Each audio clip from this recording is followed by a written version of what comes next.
नमस्कार, स्वागत है आप सभी का हमारे यूट्यूब चैनल सोशियो की पॉइंट पर। तो आज के इस वीडियो में हम लोग जानेंगे विवाह की उत्पत्ति के सिद्धांत और जानेंगे हम लोग विवाह के प्रकारों के बारे में। तो चलिए वीडियो को शुरू करते हैं। तो सबसे पहले हम लोग जानते हैं विवाह की उत्पत्ति का सिद्धांत। तो उत्पत्तियां जो हैं सदैव ही अस्पष्ट होती हैं। इसके बारे में अनुमान लगाया जा सकता है या कल्पना ही किया जा सकता है। विवाह की उत्पत्ति के संबंध में निम्नलिखित विचारकों का विचार प्रचलित है। उनमें से हम लोग कुछ लोगों का देखते हैं। तो पहला हम लोग देख लेते हैं मॉर्गन के अनुसार। तो मॉर्गन ने विवाह के उद्विकासीय सिद्धांत दिया है। तो उन्होंने कहा कि विवाह रूपी जो संस्था है वो उसका क्रमिक विकास हुआ है, जिसका निम्न अवस्थाएं उन्होंने बताया है। कौन कौन सी अवस्था बताया है? पहले बताया है उन्होंने यौन साम्यवाद, दूसरा उन्होंने समूह विवाह बताया है, तीसरा सिंडेशियन विवाह बताया है और चौथा व्यवस्थित विवाह बताया है।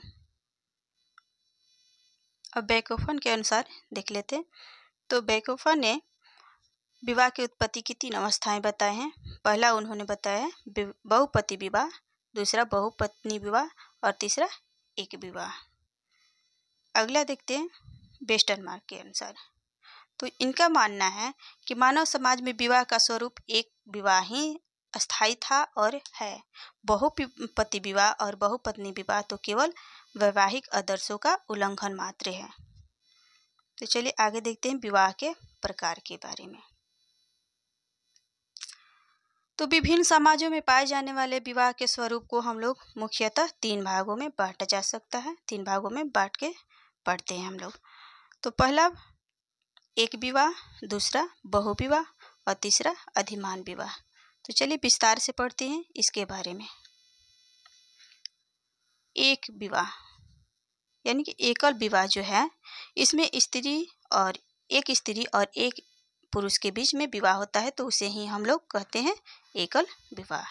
तो एकल विवाह को हम लोग पुनः 5 भागों में वर्गीकृत कर सकते हैं। इसमें है एकल विवाह। एकल विवाह किसे कहेंगे?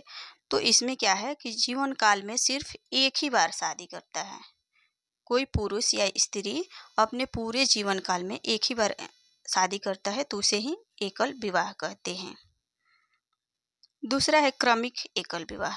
क्रमिक एकल विवाह का मतलब होता है कि यानी कि पत्नी से तलाक हो जाए, पति पत्नी में तलाक हो जाए या पति पत्नी में से किसी एक का मृत्यु हो जाए, तो उसके बाद में वो शादी करता है, तो उसे ही हम लोग कहते हैं क्रमिक एकल विवाह। जोड़ा विवाह। जोड़ा विवाह किसे कहते हैं? तो इस विवाह में पति पत्नी का जो स्थिति होता है वो समान होता है। अगला विवाह का प्रकार है मोनोगेमी।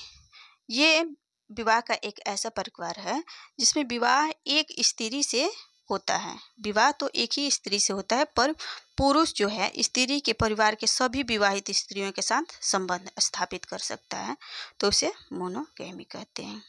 अगला विवाह का प्रकार है अस्थायी विवाह, जिसे हम लोग कह सकते हैं सिंडेशियन विवाह।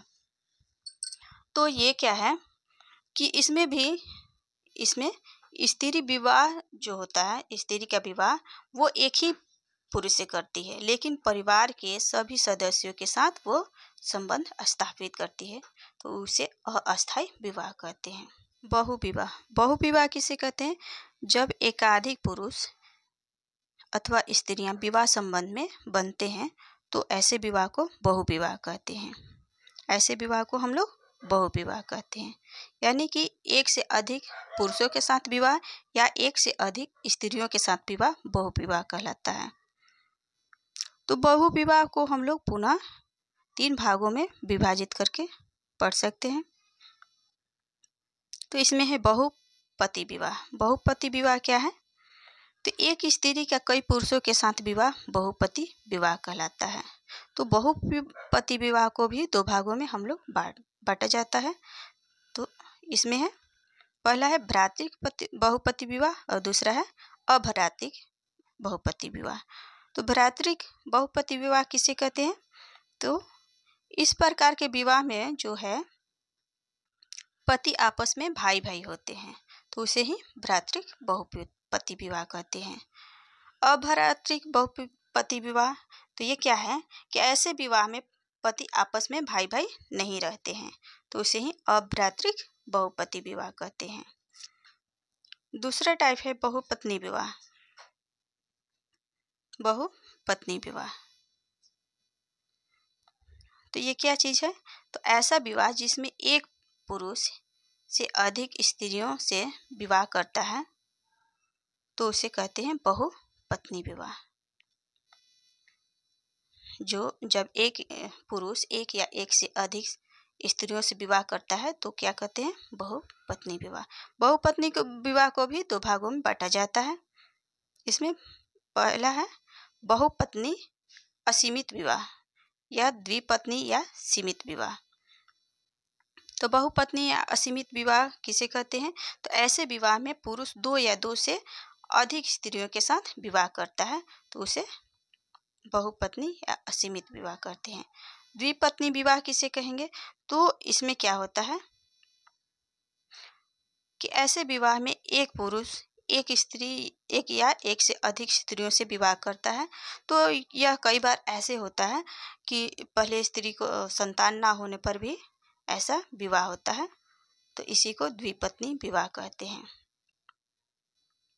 अगला टाइप है समूह विवाह। समूह विवाह क्या है? तो इस प्रकार के विवाह में पुरुषों का एक समूह जो है स्त्रियों के एक समूह से विवाह करता है। यहाँ समूह के प्रत्येक पुरुष प्रत्येक स्त्री के पति होंगे और समूह के प्रत्येक स्त्री समूह के प्रत्येक पुरुष की पत्नी होगी, तो उसे ही समूह विवाह कहते हैं। अगला देख लेते हैं हम लोग अधिमान विवाह। अधिमान विवाह क्या है? तो विवाह का एक ऐसा नियम जिसमें जीवन साथी चुनने के लिए किसी एक समूह को वरीयता दी जाती है, अर्थात पहले से ही व्यक्ति को यह पता होता है कि उसे अपना जीवन साथी किस समूह से प्राप्त करना है, तो उसे ही अधिमान विवाह कहते हैं। ये मुख्यतः 4 प्रकार के होते हैं। पहला है बिलिंग सहोदरज विवाह, जिसमें ममेरे फुफेरे भाई बहनों की शादी होती है, उसे ही बिलिंग सहोदरज विवाह कहते हैं। अगला टाइप है सलिंग सहोदरज विवाह। इसमें चचेरे मौसेरे भाई बहनों की शादी होती है, तो उसे ही सलिंग सहोदरज विवाह कहते हैं। अगला टाइप है देवर विवाह। देवर विवाह क्या होता है कि मृतक पति के भाई से शादी करना देवर विवाह कहते हैं। शाली विवाह क्या होता है? तो शाली विवाह होता है कि मृतक पत्नी की बहन से शादी करना शाली विवाह कहलाता है।